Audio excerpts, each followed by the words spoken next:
Welcome back to another episode of the FTL podcast. This is episode 13 for the week of.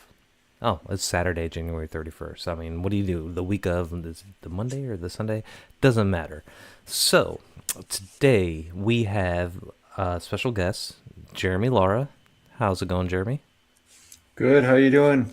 Of Strings and Pucks fame. So, thank you for joining us, Jeremy. And with me is my wonderful co-host, the tall tamer of timber, the ferocious fretboard lucker with an F. You know, I don't want to be too vulgar.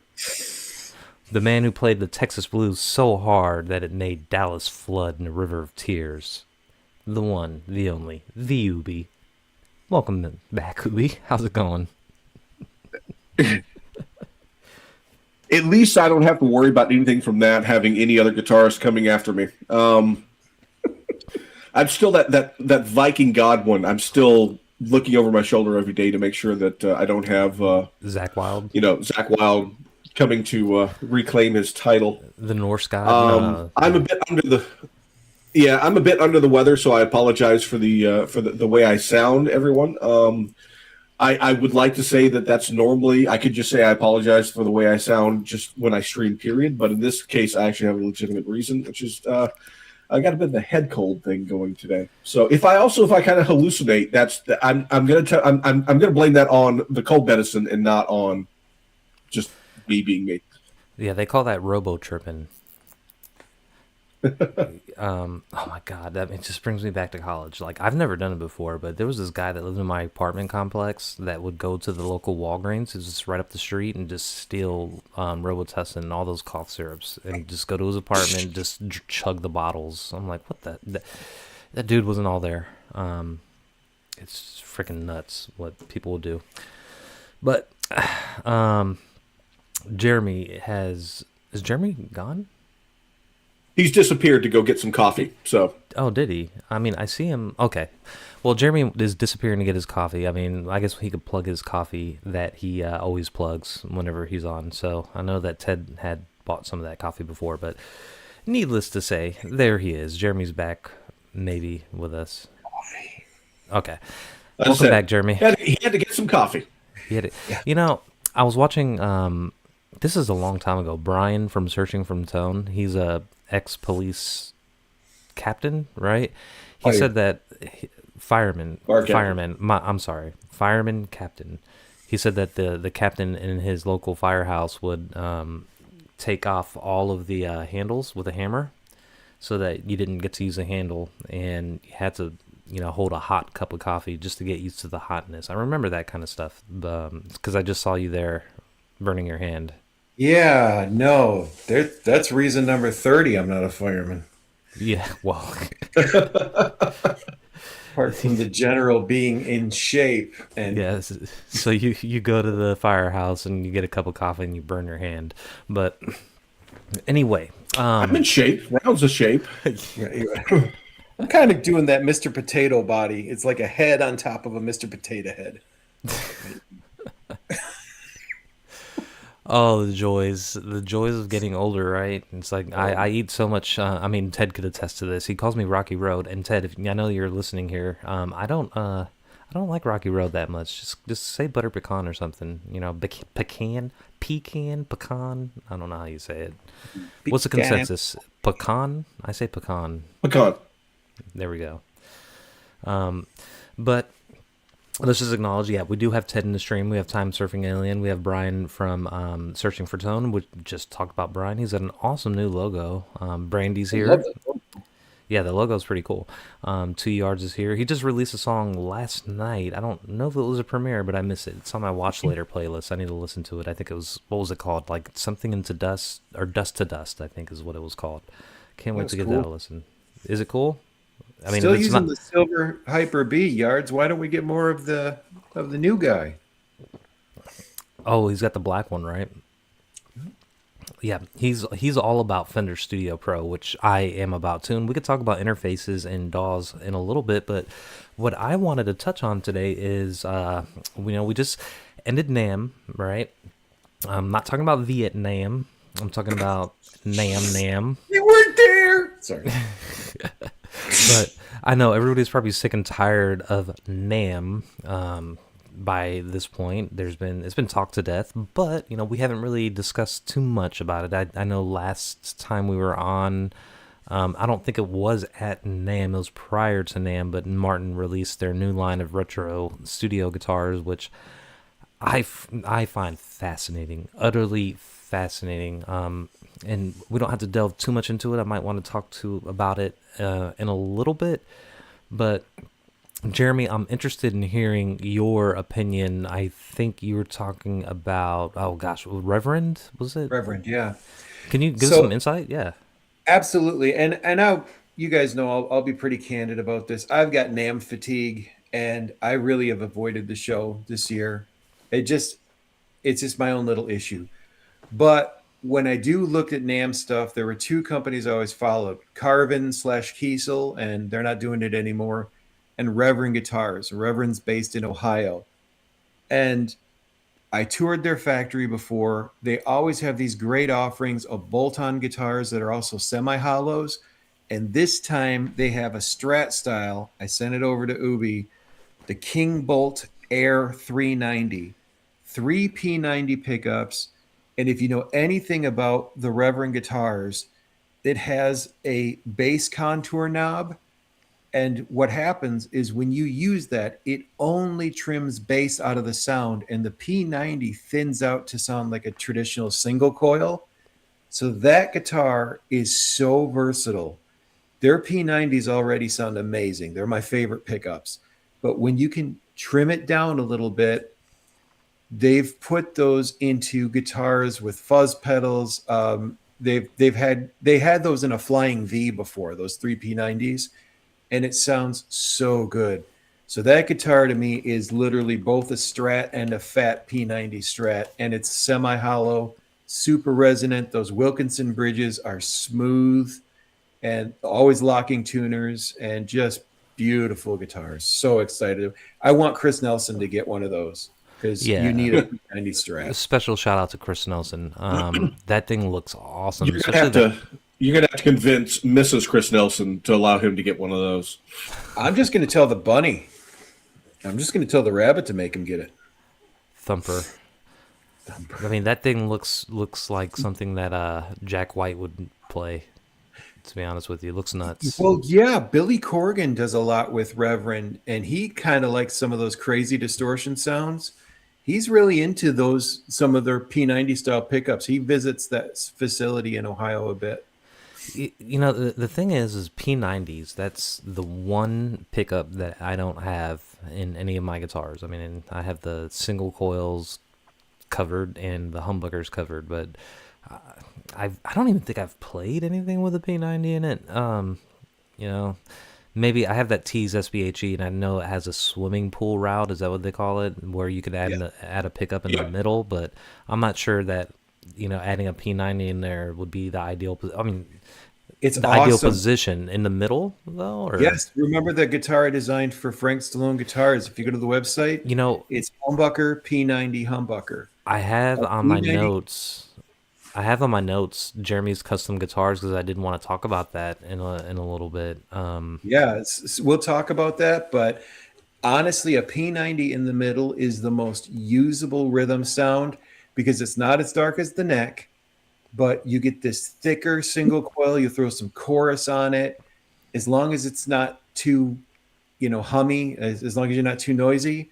But you cannot believe how useful a P90 is in the middle. It Yeah, really is. maybe. I think you'd love it. Yeah, I might consider that. I mean, I would have to. Oh gosh, I mean, if I did something like that, I would probably ship it to Ted. Ted, would you take my SBHE and put a P90 in the middle if I shipped it to you? I don't know, man. The shipping price is probably more than the P90. Oh my gosh. I might start putting aside a couple pennies. That's like a guitar that's legit worth saving up for because you Yeah, cannot find that same guitar. Like that's what I like about Reverend. Guys, we have have the Stratelli market, tons of knockoffs there. You have the Chipson market. But to me, that's different enough that what is the once price you on want to get this? out of the What's up? What's the price? Oh, you of course you're going to ask. I Um, usually, I hate to say it, guys. These are usually around $800 or $900. oh, that's not Oh that my bad. God, never mind. It's $1,600. Still, that's not horrible for. I mean, well, those are P90s. Who makes those P90s? Does Reverend do their Those are own reference pickups? owned. Everything they have is made at a custom shop in Korea. So they actually wind and test their own. Joe Naylor built the company Reverend. And if you look up Naylor amplifiers, his hand wired amps were famous for like behind the scenes musicians. So he designed all of their pickups and he created the company Railhammer. Those Railhammer pickups, that's their in-house brand. What a They're all developed here and made at a custom shop in Korea. what a badass name, Railhammer. Um, Right. that's a pretty badass name. Hey, Ubi, would you mind clicking on some of the different colors there for that guitar? Ubi, ooh, Oh, look at that. dude. Um, oh my gosh, that Oh, silver one. I'm kind of feeling like the silver one gave me a vibe, like a two-tone vibe. If it's a shiny silver one, just imagine like that guy there. If you're on stage and you have lighting, just imagine what that would look like I'd probably go underneath with the different. maple board on the purple. Dang. I love a maple fretboard, guys. I am a sucker for it. I have no preference on fretboards. I know Ubi. You don't have any Maple. maples. You prefer maples. I It's Um, prefer like maple. I I have love several it. maple. So I don't have a preference. I mean, I got the flame maple on my tees. I got the regular maple on my telly, my Fender telly. I got a rosewood. I think it's rosewood on my Strat, and then ebony on my Martin guitars, and rich light on my whatever. I don't care. I I can do care like Evan. less. I mean, they're all good, but I mean I that's just really prefer cool. hardwood in general because for some reason the rosewood and this is it comes down to feel really Scratchy. for most folks that it feels more it feels like it grabs more Yep. when I'm bending the strings. Yes, that's it. That's it. You're right. That's Ubi. That's And the phrase. so There's too much that's friction. why I prefer a hardwood. Yeah. It's friction. I don't know. Stainless steel on maple is like butter. I am almost oblivious to a fretboard. To me, the thing that makes the biggest difference is the scale length and the fretboard, the fingerboard width. And even then, it just takes a little, 10, 15 minutes of playing, then you get used to it. Because every time I switch to my guitars, it does throw me off a little bit. But I don't know. I mean, I've started playing guitar on a cheap $120 acoustic Hohner guitar. Hohner is, the company that makes harmonicas. They're famous for harmonicas. I still have that guitar, and I guess it was rosewood. Who the heck knows It from was back in then? rosewood-ish. It was probably a rosewoodish one. I think it Pressed was. cardboard, painted to look like It was. rosewood. It's actually a nice guitar. I might, do one of start a series like Chris C.D. Nelson did, my guitar series or something like that. It's a nice little guitar. I wore the frets down on it. They must. I mean, definitely not stainless steel. It must have been nickel because they're just dented all to hell. Just shows how much I played that thing from beginning of high school all the way through college until I got probably post college until I got Love that. a new acoustic guitar, which that's why my love is always acoustic guitars first and foremost. But a guitar is a guitar. Preference wise, yeah. I mean, you obviously you're a maple guy, Ubi, and it sounds like you are too. Jeremy, you want that glidey feel like butter. The coolest neck I ever felt, but I couldn't stand the tone of it, was the Yngwie Malmsteen because he has the glazed maple neck that's scalloped with the stainless steel frets, and it just was to me. I could hear a definitive brightness and those deep scallops. It was hard for me to stay in tune, Yeah. but there's something just Ubi said it. It's just this smooth feeling, and I really just enjoy the way maple feels, especially a satin finish and Mm-hmm. Although those 50s gloss maple necks are really nice too. I I like those honestly, vintage. yeah, I honestly think the best of both worlds is that whatever neck they're using on the T's SBHs, that flame maple or roasted Yeah, maple that's neck, right. that's probably it's the best of both worlds. It's not gloss, finish on top. Um, it to me it feels like an acoustic guitar, which puts me right at home. But um, yeah, that's pretty cool. So, is there anything else out of NAMM? I know you didn't really pay too much attention to it, and I'm not sure if you did either, Ubi. It's probably just busy Not with other much. stuff. Not really. Yeah, that seems to be the kind of common consensus here. It kind of came and went. Nobody's too excited. We're gonna, what does NAMM stand for? Not available, maybe in May. Because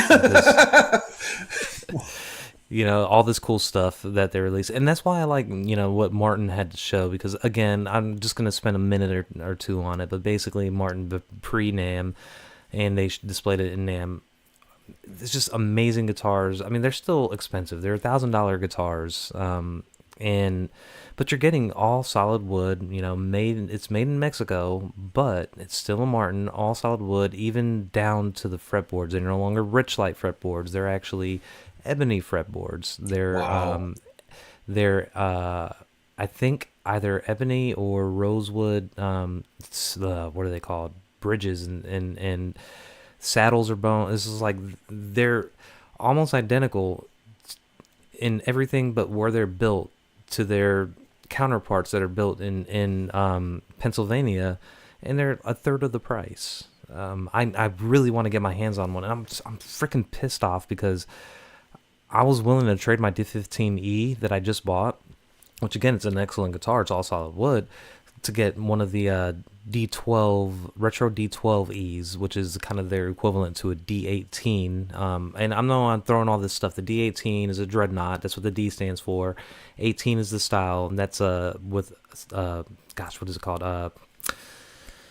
Spruce top and mahogany back and sides, as opposed to a D28, which is rosewood back and sides. So if I wanted a D18 equivalent, then the 12E would be $1,000, and instead of mahogany on the back, it's sapele, which is the pretty much mahogany.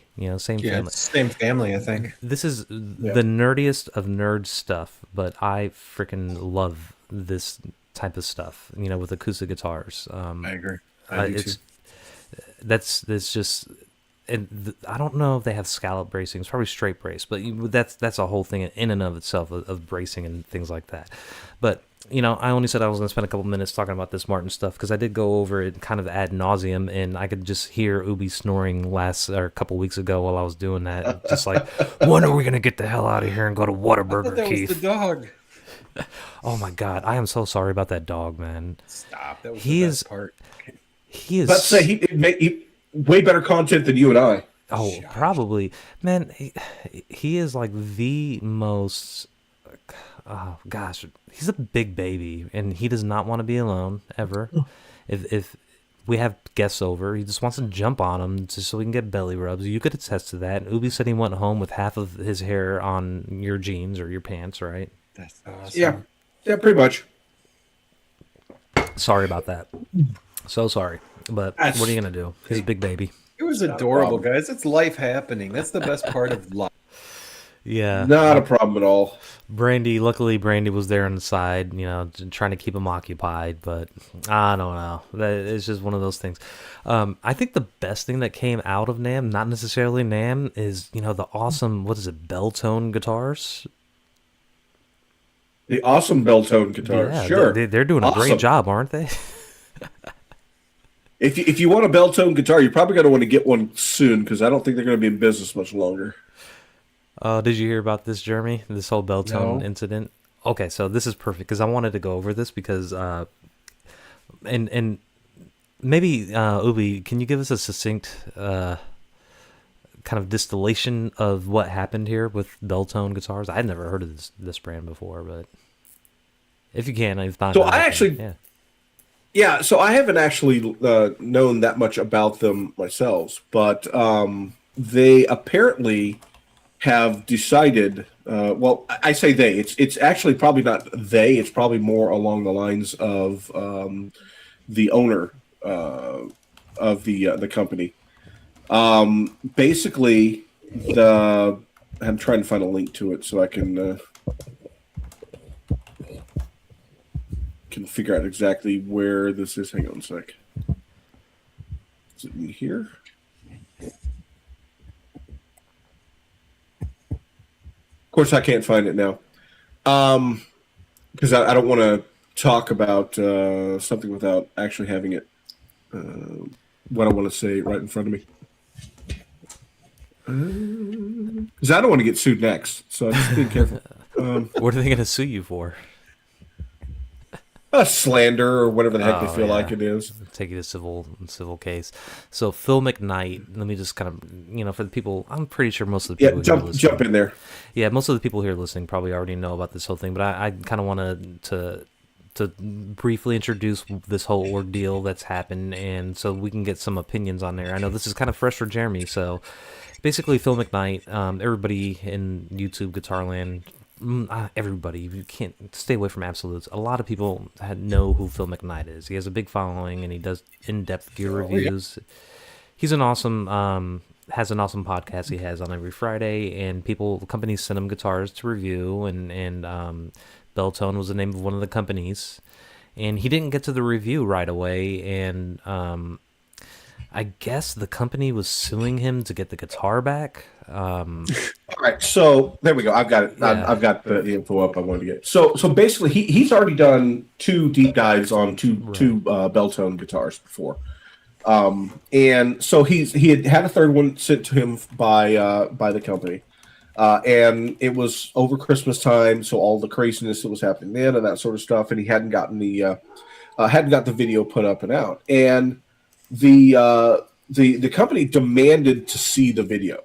And he doesn't do that sort of stuff. It's like I'm not gonna edit the video for you, like a preview. So he's like, I'm not gonna edit it for you. So there's no point in me sending it to you. And so he still hadn't gotten it out. And finally, the owner of the company had his lawyer send a notice to him, a legal notice, basically saying, "Hey, we'll sue you if you don't send the guitar back. You've stolen the guitar from my client," which there was never any sort of a agreement for that sort of thing or anything like that. So in his response, instead of responding via a letter, he put a video basically outlining everything they said in the document, everything he did. He documented himself, boxing it up, showing that there was no damage to it, or the stuff that was damaged on it was, little dings or bits that were already there, even that they could go back and verify it was already in the his initial video for it, the whole 9 yards. And basically, it was a very polite fuck you to them. So, right. I saw the video title. I haven't watched it yet. It now clicked to me. I did see that. I would watch. I mean, you don't have to watch the whole video because basically it's a documentation video that. If you're dealing with guitars getting shipped to you and things of that nature, let's say, how you would want to document if there's damage to a package or anything that you receive before you open the guitar, you're going to take pictures of it and then unbox it. And then if there's anything wrong with it, you have proof prior to opening it instead of them going back and saying, well, we don't know what you did, to the guitar, blah, blah, blah. But he did it on video. Exactly. And he did the whole thing on video, showed the guitar, and so the first half of the video is his response to the lawyer's letter, which is hilarious, and that's the part that I think you should watch. The deep dive, I just kind of quit after watching that because I'm not there to watch his documentation on packing up a guitar and shipping it back out, but I thought it was kind of funny that Phil McKnight seemed to have got up in the middle of the night to shoot this video and get it shipped out, and he was under the weather just like he was sick. And he was coughing all over that freaking guitar. Full on had the flu. Yeah, so here, I'm just send the flu back with you. Yeah, I'm like, yeah, he's pretty much sending the flu. Have you ever seen that episode of The Simpsons where they were in a toy factory in China and somebody coughs on the toy and gets shipped out? And how about context? You guys have seen Phil McKnight's wall. He has PRSs sent to him, $5,000 Herman Lees. He doesn't need to keep your stupid guitar. Yeah. Okay. And another point he made in the video was that not only did it was never a send me the guitar back when you're done. The guy insisted he would keep them and put them on the wall behind him, and would bitch if he wouldn't see them on the wall. Yeah. Basically, he was demanding a lot, and I don't, of all the people on guitar YouTube, I don't know what Phil McKnight's reputation is. I mean, I like the guy. I'm not sure he must Pretty have good. everybody that Everyone likes has everybody that's big has haters, right? If you don't have haters, you're not popping, right? But I like the guy. I think for the most part he's great. I think the thing that gets, I mean, that's why would you pick a fight with somebody like him though? I mean, there's so many eyes, and he even said in that on the video that Reverend told him that 95% of their sales probably came directly from Phil McKnight's reviews. Yeah. Yeah. And so basically, you're suing your best salesman. What the hell kind of Robitussin was that guy drinking that night when he had hired a Yeah. lawyer for that? I mean, basically, you're tanking your company by pissing off the wrong guy, and you could tell in the comments. Everybody in the comments, obviously, they're probably subscribers to Phil McKnight, have Phil's back on that whole thing. And if I was the owner of that company, I would be terrified.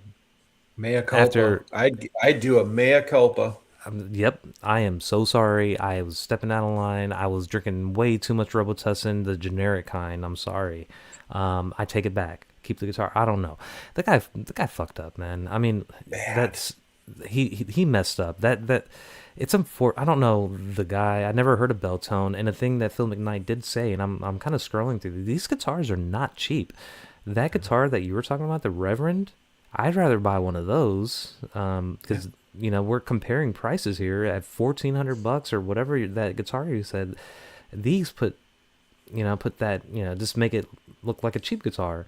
And Phil did mention that these guitars are not made in the United States. They're much like T's guitars, where they're manufactured overseas That and price, and they're just they're ghost built. well, I think they assemble teas in Indonesia or wherever he does it, but these they don't. They He says that they claim they assemble them here in the United States. So what are we comparing? You said you went to Reverend's Guitar Factory in Ohio, right? Yeah. They Yeah. Yeah. they manufacture Yeah. the guitars there. No, so they used to make the guitar bodies in Detroit, and they had these that that textured material Dan Electro used to use. It kind of looked like countertops. They had this injection molding process. When they switched to the wood guitars, those are all built where their necks were built in Korea. So all the guitars are assembled in Korea and sent to the factory for setup, but they do a lot of prototyping on site. So they'll get a lot of the parts built there, but they're tweaking and doing things on site. So most of what you see when you walk in is the warehouse where all the guitars come in. Mm-hmm.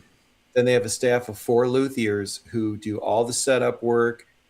Their process is so intense to get to the retailer like Sweetwater that like reps from Sweetwater have said Reverend are their best guitars to get in because they're set up better than what Sweetwater would do after their multi-point check. Right. And So that's it. That's basically it. almost, yeah, it's a similar model, and I couldn't imagine that Belltone guitar. This is me, just pure conjecture. I couldn't imagine that Belltone guitars are any better or worse than what you would see out of Reverend. Um, I agree. so, I mean, those prices seem outrageous. I mean, just to begin with, for I mean, personally, I can understand why acoustic guitars are so expensive. There's a lot of labor and work there. I mean, there's a lot of CNC stuff, but acoustic guitar is different. Electric guitars, I think there needs to be a price cap on those because I don't know if a Reverend guitar, how much better can you get?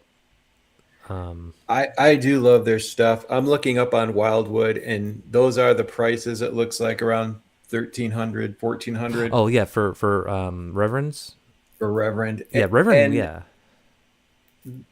so much, guys, during lockdowns is when I was doing my development of the guitar I designed.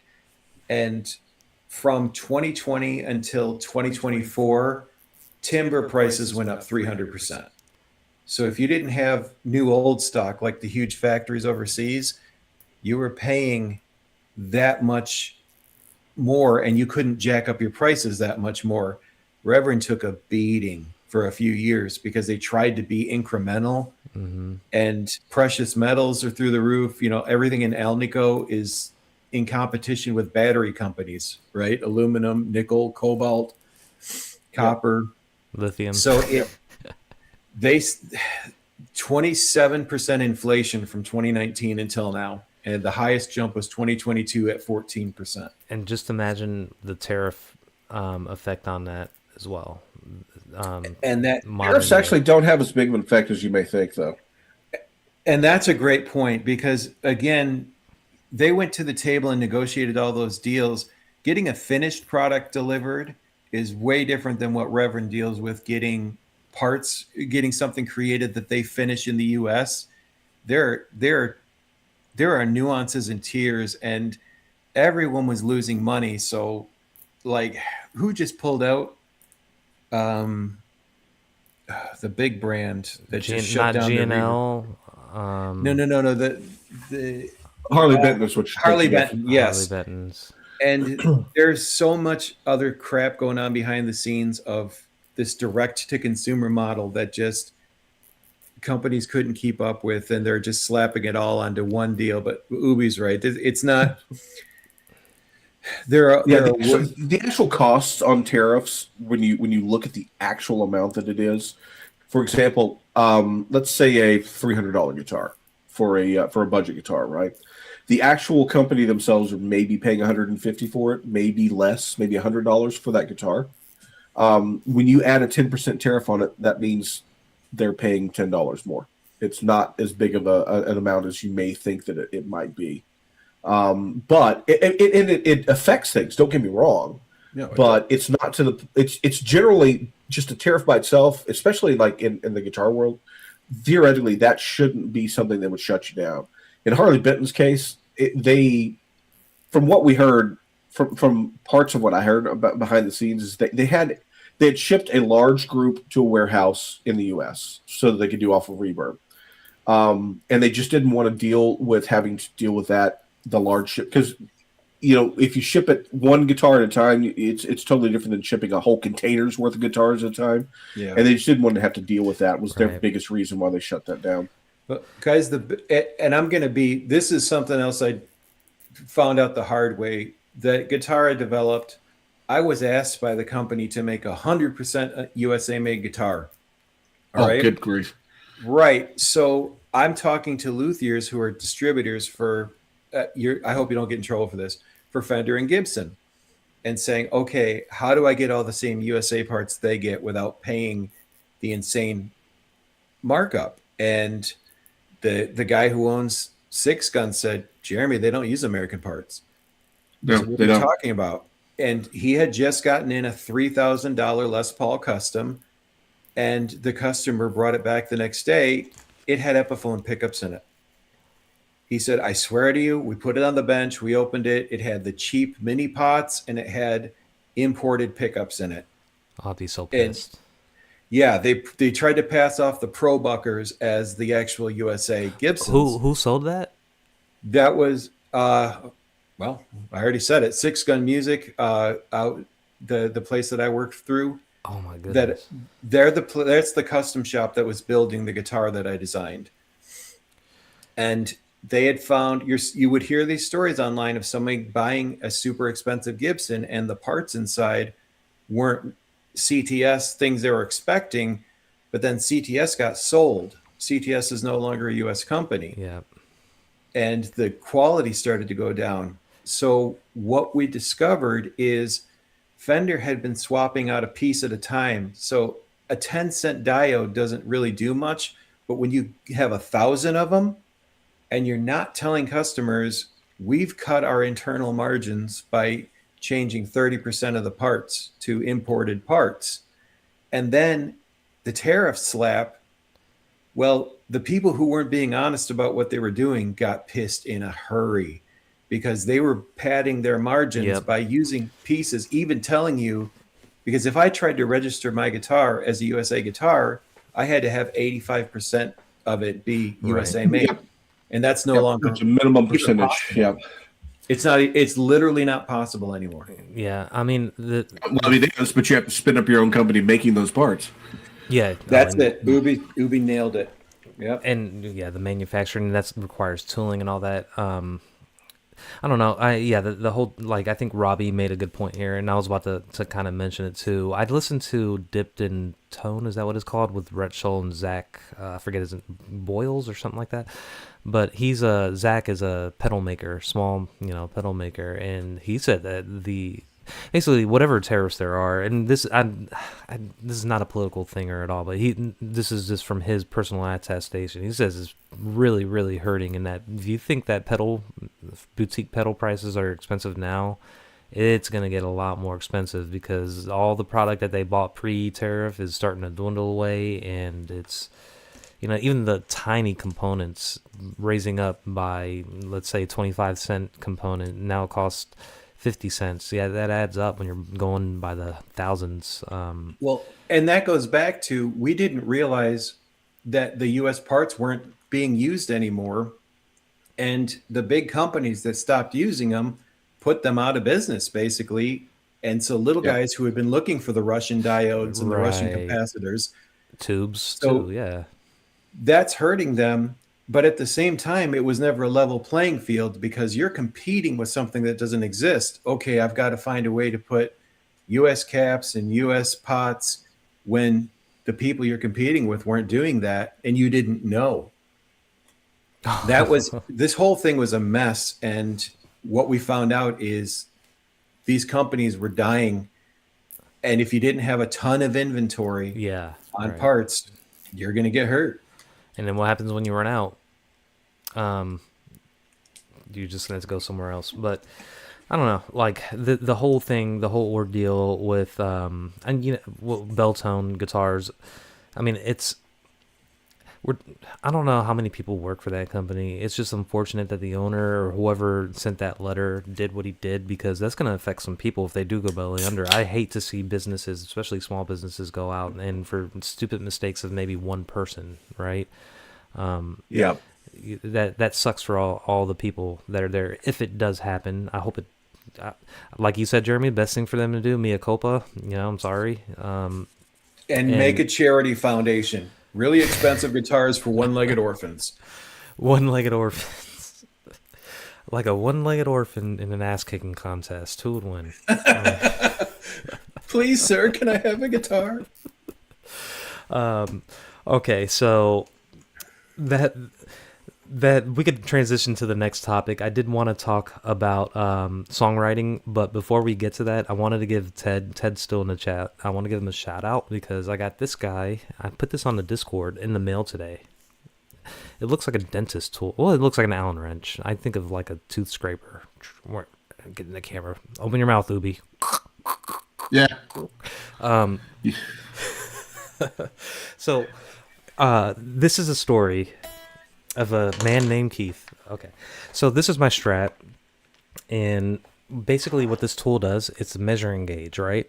So let me get a bit. So this side, I forget the millimeters, is for the bass side, and then this side's a little smaller for the treble side, and then you measure from the top of the pickup. I can't really get a good angle to the bottom of the string by kind of using this as a feeler gauge. Why did I buy this tool? That's what I want to go over. So Did you have more money than sense? Yeah. Well, they got rid of cents. I have no cents now. They got rid of pennies. I was getting a warbling sound, right, from the low E string on my guitar. So I have a Princeton reverb, and it has a what's it called, tremolo effect on it, and it's a really cool effect.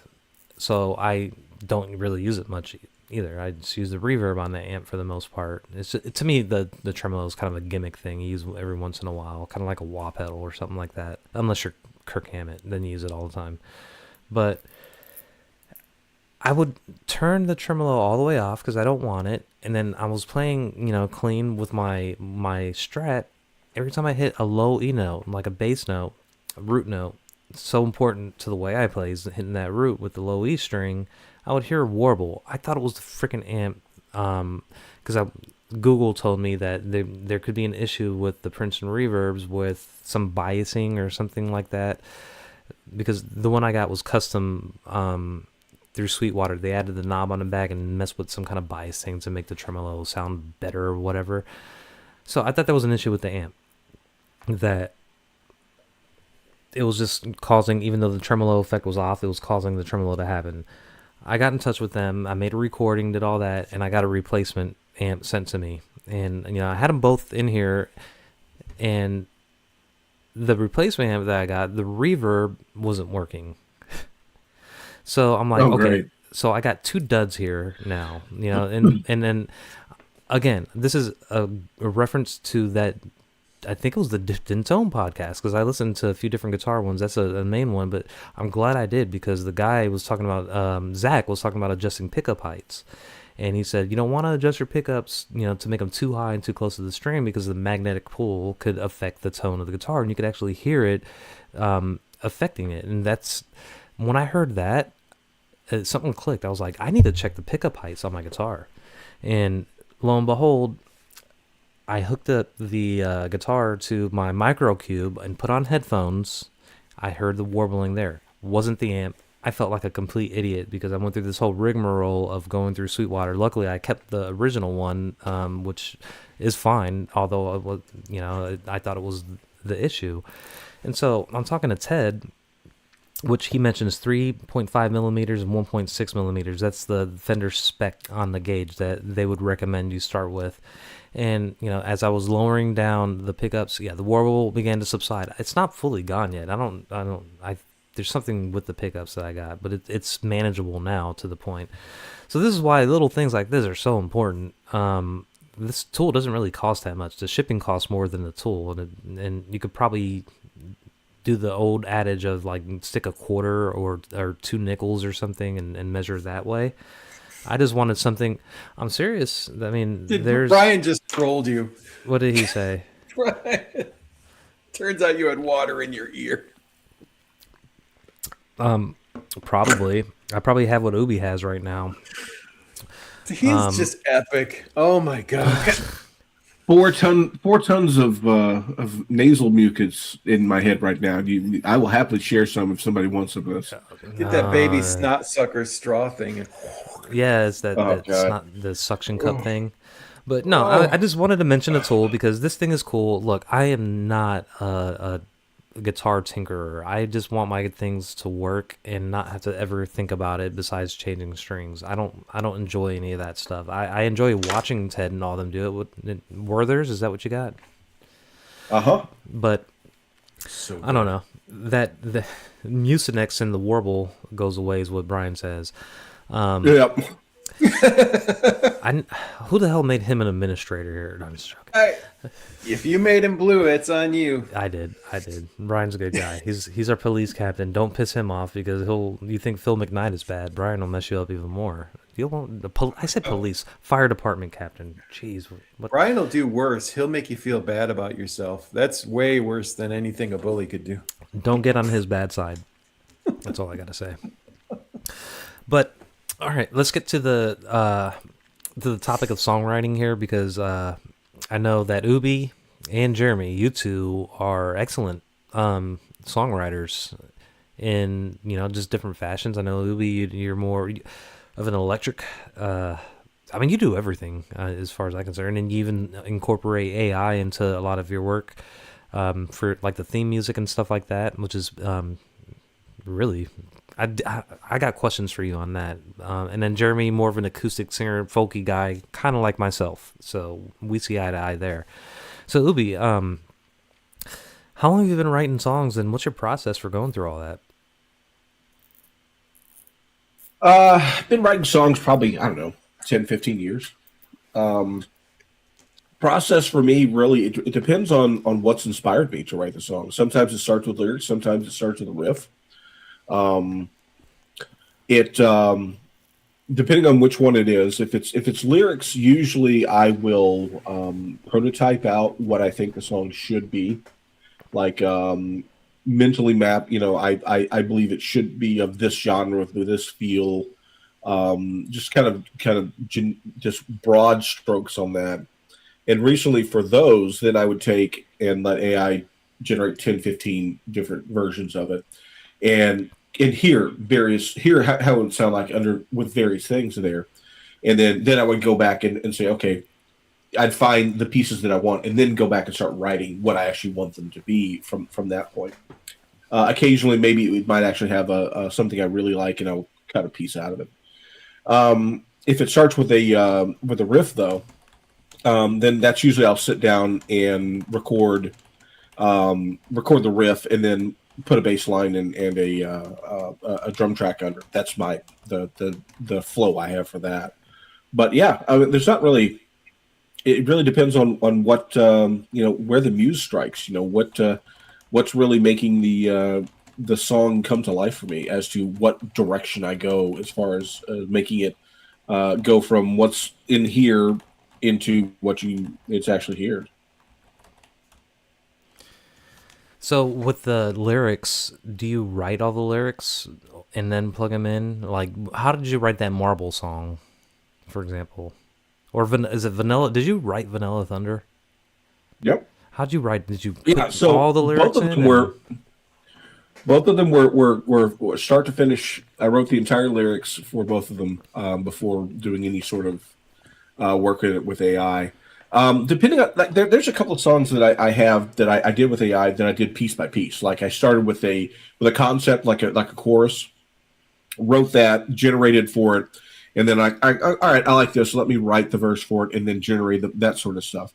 But no, for like both Vanilla Thunder and for the theme song for the Marbles on Stream, those were, I sat down with an idea of what I wanted. Like, for example, Marbles on Stream was I wanted to be cheeky, funny, and play around the idea of get your balls out on stream. That double entendre there. Vanilla Thunder came from so you guys know that I came over from gaming streaming from Twitch. Yep. And I have lots of friends from that area.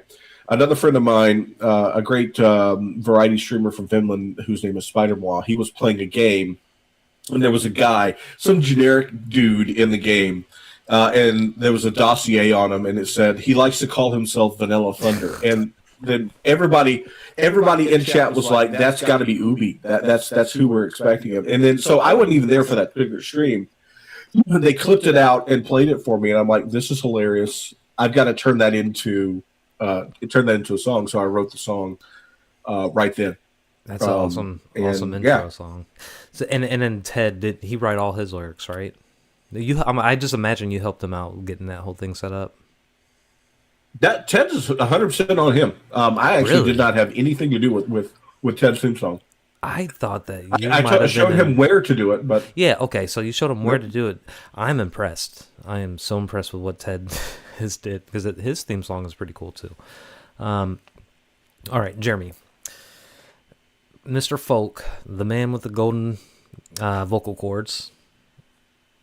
What's your process? I mean, you have original music, and I think you and I share that whole acoustic singer-songwriter type of vibe there. So what is your process? How long have you been doing it? And then how do you come up with stuff, and how do you finish it off? So, I mean, yeah. Well, I've talked about this before. I didn't pick up guitar till I was 20. I grew up playing piano, and I started writing songs at about 15. So my original process was very simple. The lyrics came first, and I worked around a 1-4-5 structure in the key of C. As a kid, that's what you're going to do. Right. But my process became riff driven, even on piano, like what Ubie's talking about. So when I picked up a guitar, what'll typically happen is, and I'm actually going to just do a quick sound sample. Sure. I've got my acoustic here. So for the song Uncomplicated, right, I was having trouble. I wanted to get away from doing flat chords like just a G chord. So I wanted to learn how to do a G2. And then I wanted to learn to do a bass line, a walking bass line like Chet Atkins.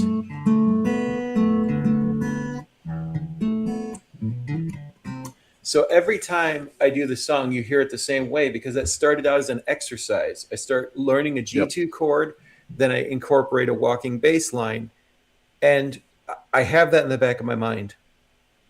Then the sound of what I'm doing inspires the story. So when I'm riff driven like that, when I'm exercise driven like that, okay, that's a somber tone. I'm struggling with depression right now. So literally that song came very quickly. And the reason I came up with the name Uncomplicated is every chord in the verse is slightly different. There's no straight chords except for the E minor. So the G chord's a G2 chord, the C chord's a C2 chord, the A chord is an A2 chord, but the E minor is a flat E minor. And I tried musically to create this idea of everything that's supposed to be major has a little bit of dissonance and uneasiness. And so I turned that musical idea into the lyrical idea of the uneasiness of dealing with depression and chronic pain. And then recording the studio version of it, literally, that's my iPhone. The vocals and acoustic are just my iPhone sitting on the coffee table. That was one take, and I emailed it to my friend for drums and then added the other parts. So I tried to make the music speak in a way. And so for that song, I try to play it the exact same way every time because the chords have a meaning that I put into the lyrics, if that makes sense. Yeah. This is maybe I'm just completely drawing a blank. What is a 2 chord? Oh, Is it's that a just ninth? it's literally the same as a 9. So Okay, basically, gotcha. if you take the scale, the G major scale, the second tone is an A, G, A, B, C, D, E, F sharp, Right. G. So if you play the lower octave of the A, it's a 2. If you play an A above Gotcha. G, it's a 9. That's where that's where I was getting thrown off. So it's a 9 if it's above. Yeah. So yeah, I never thought about it that way. So no, that's interesting. Like, and then with your lyrics, you get pretty personal with it, and you're telling stories, and there's a different kind of philosophy of songwriting. There's some people that are more melody driven, that care about the melody, and there's some people that are more lyric driven, that care about the story and the words, and then there's a mixture of them both. I mean, obviously, back in the day, you're listening to Bob Dylan, you're going to listen to the words, right? Yeah. If That's you're who I was thinking of when you said that. Actually. Yeah, if you're listening to Jimi Hendrix, you're listening to the melody, or if you did me, a solid there, and you played Oasis the other day. They have nonsense lyrics, and Noel Gallagher went out and said, he's like, I don't care about the lyrics. All I care about is the melody. That's pop music, blah blah blah. Yeah. He wants it to sound good. Aerosmith was the same way. Yeah. I don't know if you ever heard their process.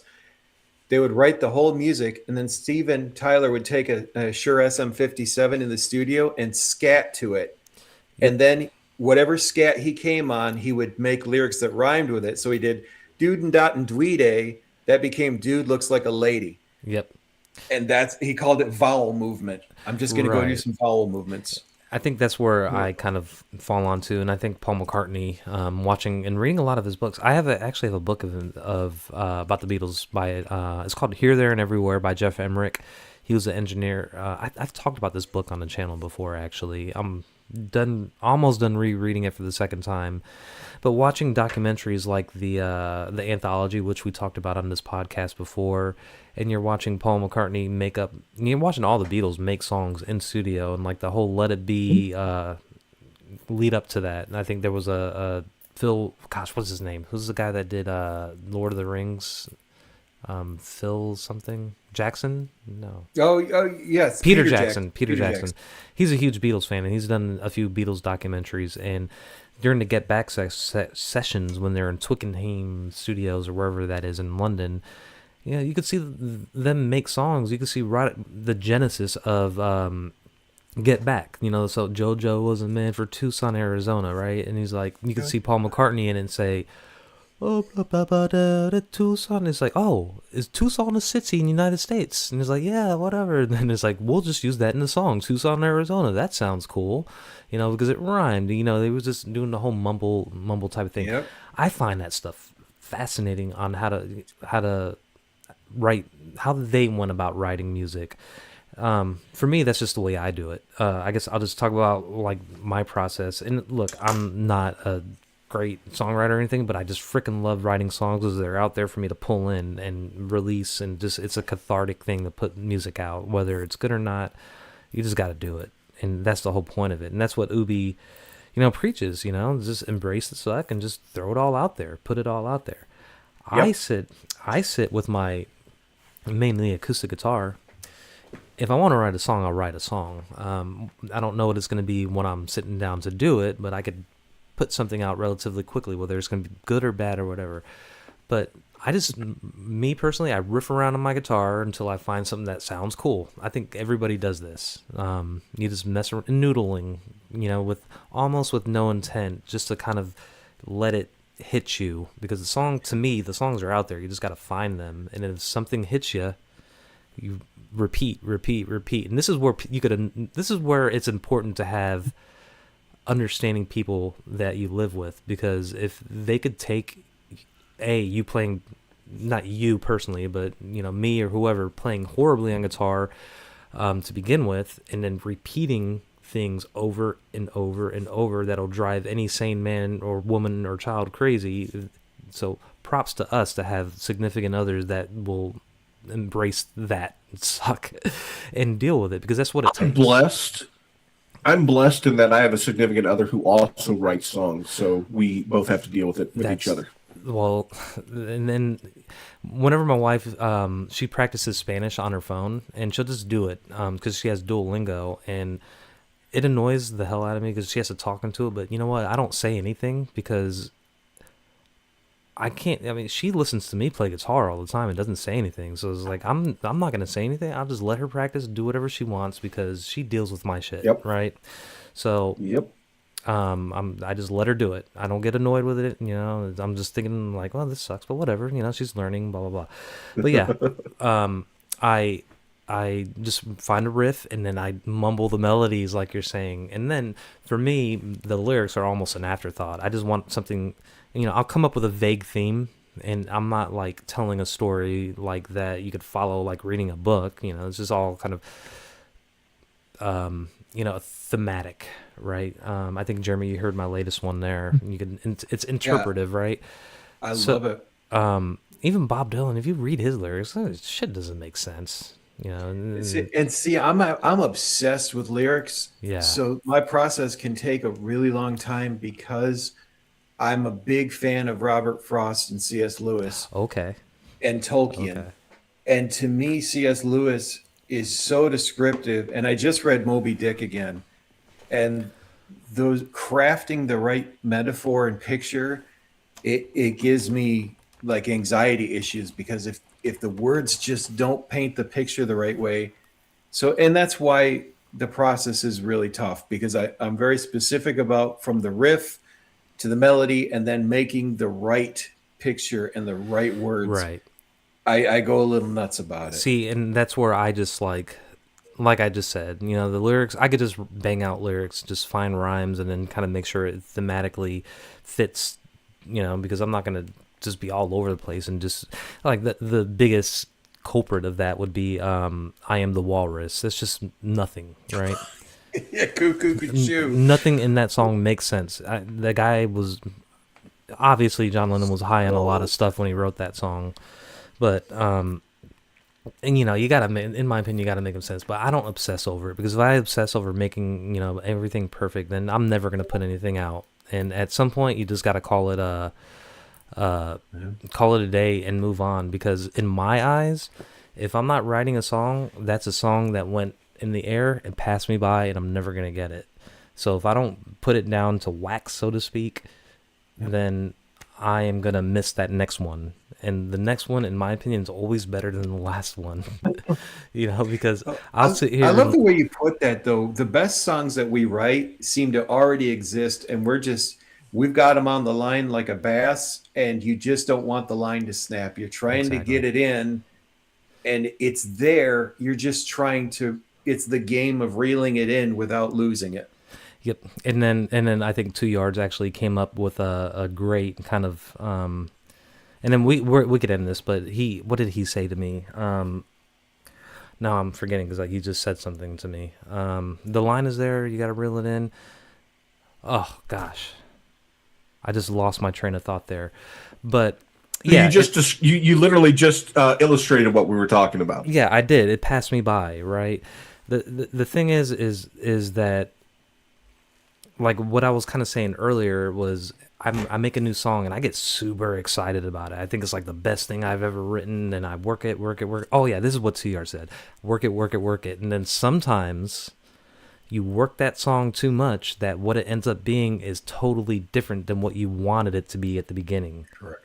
And that Yep. is a pit hole that I like to avoid, because the essence and that good feeling you got when you came up with that riff or you came up with that awesome melody usually happens right at the very beginning.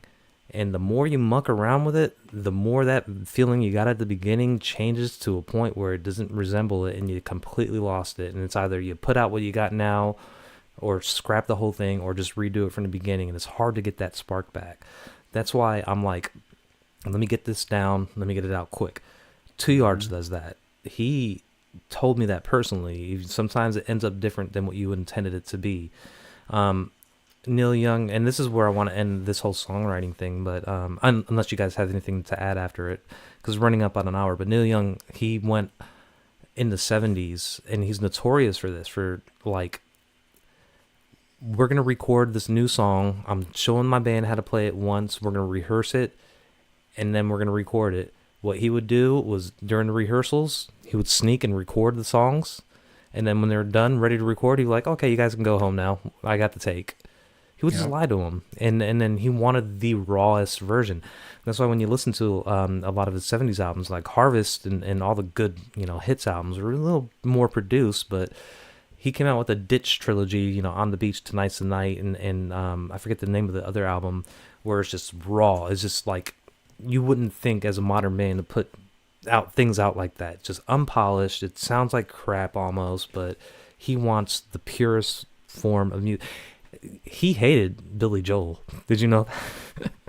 I did not know that. Billy Joel's the guy I grew up loving. Yeah, I know. And I say that because you love Billy. I like Billy Joel too. And Billy Joel, I think, said the same thing about one of Neil Young's songs. It's too simple of a song. He's like, I wouldn't play that. It's too simple, blah, blah, blah. He just doesn't know how to play piano.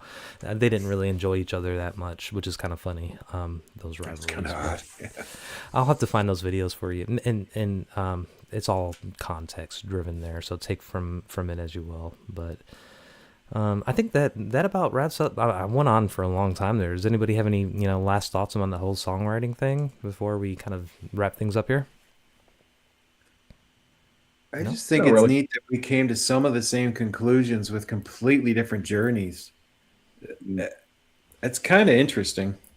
Yeah, I mean, and I think the best way, and this is how I will end it, the best way to writing isn't by yourself. You need somebody to bounce ideas off of, because then you get in a silo and you don't know whether what you're working on is good, bad, horrible, great. You don't know. And sometimes you're doing something on a song and you need a little something extra. It's easy to write a verse and a chorus sometimes, but what about that middle section? What if you want a bridge? This is why songwriting duos are so great, because even with the Beatles, and I use them because they're the quintessential comparison, Paul will come up with a song and then John would help him write the middle eight, and vice versa, or change this word here, change this word there, and it completely changed the dynamic of the song. Poor George didn't have any input, but that's why he didn't have that many songs on their albums. But this is why collaboration is the key. Sean McCartney said it so himself whenever or if he does watch it. This is the year of creating, right? Sean is putting out more music. Brian is taking the lessons, and he seems to be, enjoying that stuff. He's learning a lot, and hopefully we could get to hear some stuff from him. Ubie does Dude, Ubi, you were ripping it. This is why I said the whole Texas Blues thing, because you were shredding on that frickin' Texas Blues stream on Friday. That I knew it was the last song, and I only had a little bit of energy left, and I'm like, I'm just going to go ahead and give it all to you guys. And so you were that's sick doing what it. came out on that one. Yep. All right, so let's go ahead and chill away. Jeremy, what do you have coming up for us?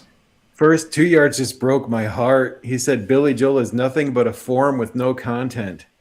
Oh my gosh. I have everything he ever wrote on sheet music. Oh, that's a kick in the gonads. But moving on. No offense. Roddy, I love you, Yards, please. Opinions, we all need them. So tomorrow morning at 10:30 is my Sunday stream, my Sunday live stream. Is that Eastern? Or?